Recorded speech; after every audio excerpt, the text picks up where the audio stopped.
कथा पार्थिव पूजन, शिव नैवेद्य भक्षण और बेलपत्र का महत्व। हर हर महादेव। जय श्री राम मित्रों, राधे राधे। मैं नीतू पांडे टिप्चम टॉप सबका स्वागत करती हूँ। ऋषि मुनियों का समूह जो शिव चर्चा कर रहा था, उसके बाद ऋषि मुनियों के पूछने पर कामना की पूर्ति के लिए कितने पार्थिव लिंगों की पूजा करनी चाहिए, इस विषय का वर्णन करके सूत जी कहते हैं, हे महर्षियों, पार्थिव लिंगों की पूजा कोटि कोटि यज्ञों का फल देने वाली है। कलयुग में लोगों के लिए शिवलिंग पूजन जैसा श्रेष्ठ दिखाई देता है, वैसा दूसरा कोई साधन नहीं है। यह समस्त शास्त्रों का निश्चित सिद्धांत है। शिवलिंग भोग और मोक्ष देने वाला है। लिंग 3 प्रकार के कहे गए हैं, उत्तम लिंग, मध्यम लिंग और अधम लिंग, जो 4 अंगुल ऊंचा और देखने में सुंदर हो तथा वेदी से युक्त हो। उस शिवलिंग को शास्त्रज्ञ महर्षियों ने उत्तम कहा है। उससे आधा मध्यम और उससे आधा अधम माना जाता है। इस तरह 3 प्रकार के शिवलिंग कहे गए हैं, जो उत्तरोत्तर श्रेष्ठ हैं। ब्राह्मण, क्षत्रिय, वैश्य, शूद्र अथवा विलोम शंकर कोई भी क्यों न हो, वह अपने अधिकार के अनुसार वैदिक अथवा तांत्रिक मन से सदा आदर पूर्वक शिवलिंग की पूजा करे। वैदिक शंकर का मतलब होता है कि वह ब्राह्मण जो कि जिनकी माता दूसरे किसी जाति से हो, ब्राह्मण ना हो, जो कि विलोम शंकर कहलाते हैं। ब्राह्मणों, महर्षियों, अधिक कहने से क्या लाभ। शिवलिंग का पूजन करने में स्त्रियों का तथा अन्य सब लोगों का भी अधिकार है। द्विजों के लिए वैदिक पद्धति से ही शिवलिंग की पूजा करना श्रेष्ठ है, परंतु अन्य लोगों के लिए वैदिक मार्ग से पूजा करने की सम्मति नहीं है। वेदज्ञ द्विजों को वैदिक मार्ग से ही पूजन करना चाहिए, यानी कि ब्राह्मणों को कहा गया है, अन्य मार्ग से नहीं। यानी कि ब्राह्मणों के लिए विधि विधान के साथ पूजन करना आवश्यक माना गया है, लेकिन लोग बाकी अदर जो हैं, जैसे क्षत्रिय, वैश्य और शूद्र जो हैं, यह 1 लोटा जल चढ़ा भी देंगे तो शिव शंकर प्रसन्न होने वाले हैं। यह भगवान शिव का कथन है।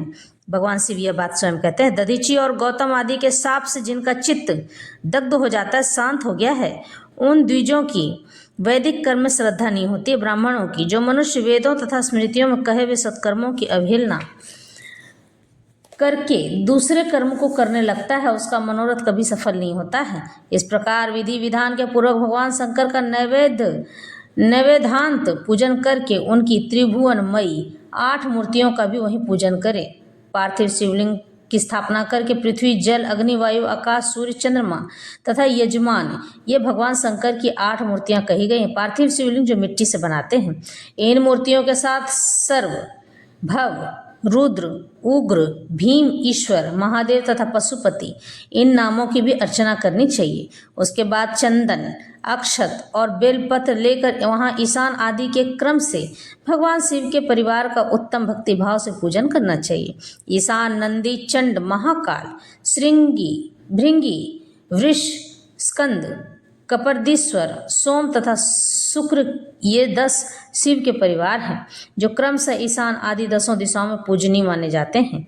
उसके बाद भगवान शिव के सामने वीरभद्र का और पीछे कीर्ति मुख का पूजन करके विधि पूर्वक 11 रुद्रों की पूजा करें।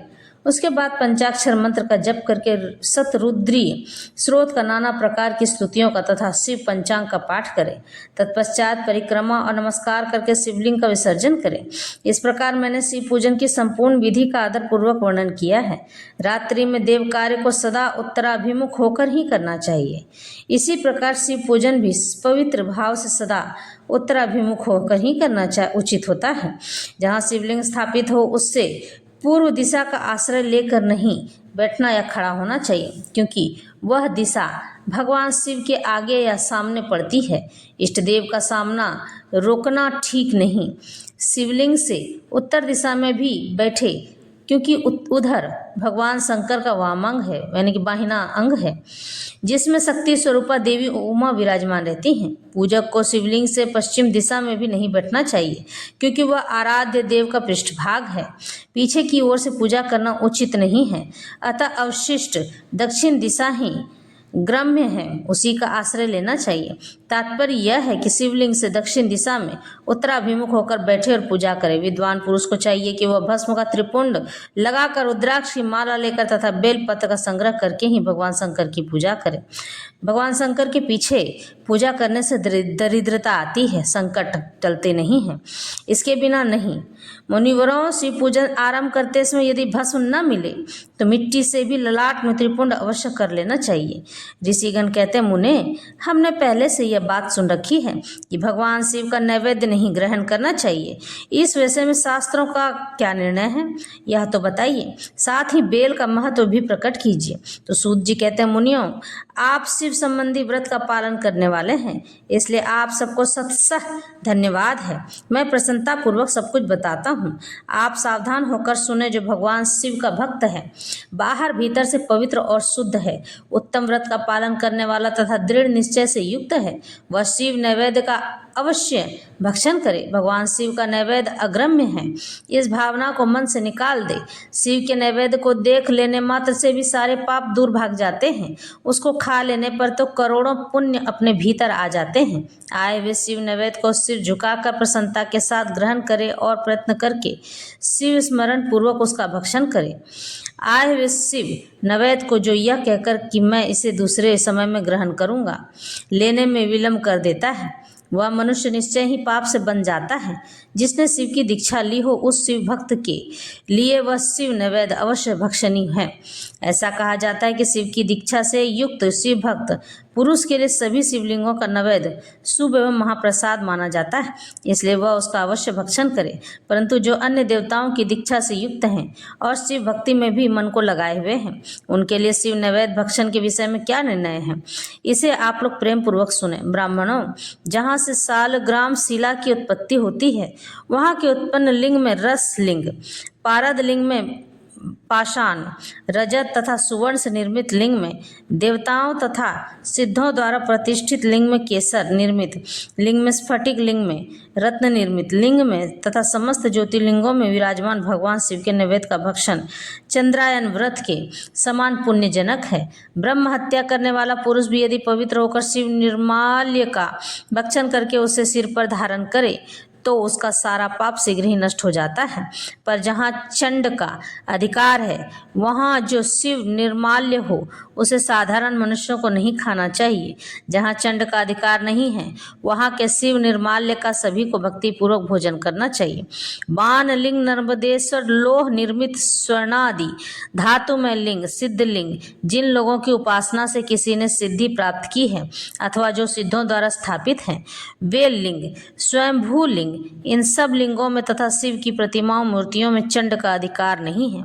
जो मनुष्य शिवलिंग को विधि पूर्वक स्नान कराकर उस स्नान के जल का 3 बार आचमन करता है, उसके कायिक, वाचिक और मानसिक तीनों प्रकार के पाप यहाँ शीघ्र नष्ट हो जाते हैं। जो शिव नैवेद्य पत्र, पुष्प, फल और जल अग्रम्य है, वह सब भी शालिग्राम शिला के स्पर्श से पवित्र ग्रहण के योग्य हो जाता है। हे मुनिवरों, शिवलिंग के ऊपर चढ़ा हुआ जो द्रव्य है वह अग्रम्य है। जो वस्तु स्पर्श, लिंग स्पर्श से रहित है, अर्थात जिस वस्तु को अलग रखकर शिव जी को निवेदित किया जाता है, लिंग के ऊपर चढ़ाया नहीं जाता, उसे अत्यंत पवित्र जानना चाहिए। हे मुनिवरों, इस प्रकार नैवेद्य के विषय में शास्त्र का निर्णय बताया गया। तुम लोग सावधान हो, आदर पूर्वक बेल का महत्व सुनो। यह बिल्व वृक्ष महादेव जी का ही रूप है। देवताओं ने भी इसकी स्तुति की है, फिर जिस किसी तरह से इसकी महिमा कैसे जानी जा सकती है। तीनों लोकों में जितने पुण्य तीर्थ प्रसिद्ध हैं, वे संपूर्ण तीर्थ बेल के मूल भाग में निवास करते हैं।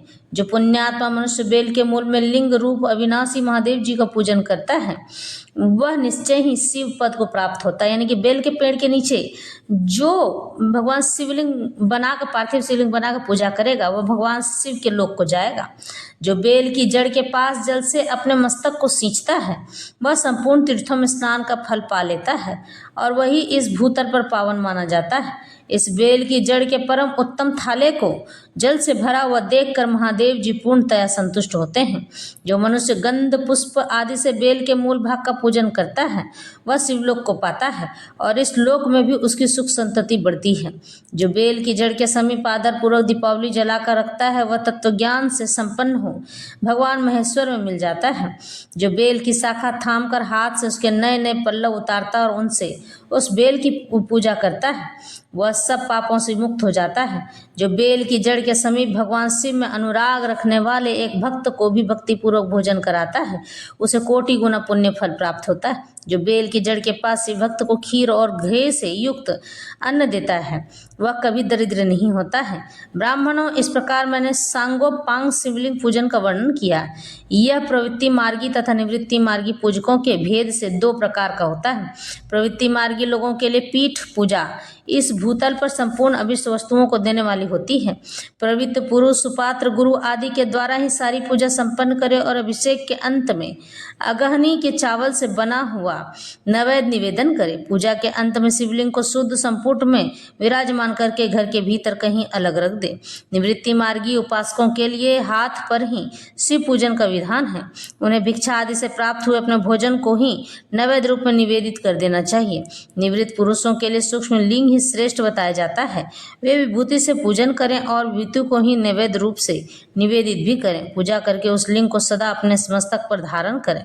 इस तरह से शिव नैवेद्य, शिव नाम, बेलपत्र का महत्व और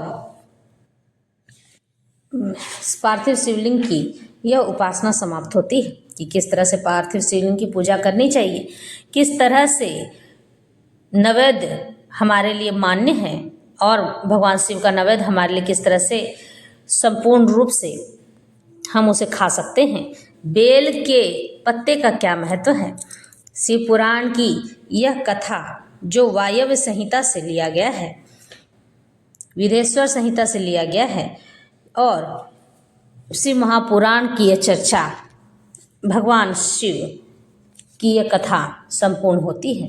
किंतु हमारे जीवन में घटना और दुर्घटना भगवान शिव की मर्जी से ही होता है। कहा जाता है कि जो व्यक्ति उन्हें अपने आप को पूर्ण रूप से अर्पित और समर्पित कर देता है तो फिर बाद में भगवान शिव ही उनकी रक्षा करते हैं। शिवलिंग में यह भी बताया गया है कि पार्थिव शिवलिंग का अधिकार केवल और केवल विधवा स्त्रियों का है। भगवान शिव सबके लिए सुनते हैं, सबके लिए करते हैं और सबकी मनोकामना अवश्य पूर्ण करते हैं। कहते हैं कि बेल के पेड़ के नीचे जो भी व्यक्ति खीर बनाकर पंडितों को खिलाता है वह कभी भी दरिद्र नहीं होता है। अगर आपको अपनी दरिद्रता मिटानी है तो इस सावन में शुक्रवार के दिन बेल के पेड़ के नीचे जाकर भगवान शिव को खीर का भोग लगाएं। पार्थिव शिवलिंग बनाकर भगवान शिव को भोग लगाकर पंडित को दान कर दीजिए। आपके जीवन से दरिद्रता सदा सदा के लिए समाप्त हो जाएगी। और यह मुख्य कारण है, शुक्रवार का दिन इसलिए चुना गया है कि शुक्रवार को सफ़ेद चीज़ों का दान करने से मनुष्य का जीवन खुशहाल होता है, सुखी संपन्न होता है और दरिद्रता सदा के लिए समाप्त हो जाती है। नियम और विधि विधान से पूजा का नियम केवल और केवल पंडितों के लिए है। बाकी आम जनों के लिए एक लोटा जल सारी समस्याओं का हल, ये निश्चित तौर पर कहा गया है। भगवान स्वयं कहते हैं कि सभी के लिए विधि विधान नहीं है। शिवलिंग पर सभी विधि विधान से पूजा नहीं कर सकते हैं। ये कोई आवश्यक नहीं है। करना चाहे तो कर सकते हैं किंतु ये कोई आवश्यक नहीं है। मैं तो दूसरों के एक लोटा जल मात्र से ही प्रसन्न हो जाऊंगा और उन्हें किसी चीज़ की आवश्यकता नहीं है। बस बाकी मेरी संपूर्ण पूजा का अधिकार केवल और केवल पंडितों का है और यह सर्वमान्य है। उन्हें यह कार्य करना ही होगा क्योंकि पंडित इसीलिए ही बनाए गए हैं कि वह ईश्वर की सभी पूजा, भगवान शिव की सभी पूजा को नियम और विधि पूर्वक कर सके ताकि आने वाला हर व्यक्ति उस पूजा का सुख भोग सके और आशीर्वाद प्राप्त कर सके। पंडित देने के लिए होता है, लेने के लिए नहीं। लेकिन फिर भी हमारा कर्तव्य है कि हम धन से, यजन से, हर चीज़ से उनका झोली भर दिया करें ताकि जब वह पूजन करे, यजन करे, चिंतन और मनन करे तो उसका आशीर्वाद हमें भी प्राप्त हो। क्योंकि किसी और की आवाज़ ईश्वर तक पहुँचे न पहुँचे, पूजा जब पंडित हर रोज करता है ईश्वर की तो उसकी आवाज़ परमेश्वर तक अवश्य पहुँच जाती है। और यही कारण है कि परमेश्वर हम सब का बहुत ख्याल रखते हैं। तो फिर चलते हैं। हर हर महादेव, जय शिव शंकर, बम बम भोले। विदेश्वर संहिता की यह कथा समाप्त होती है।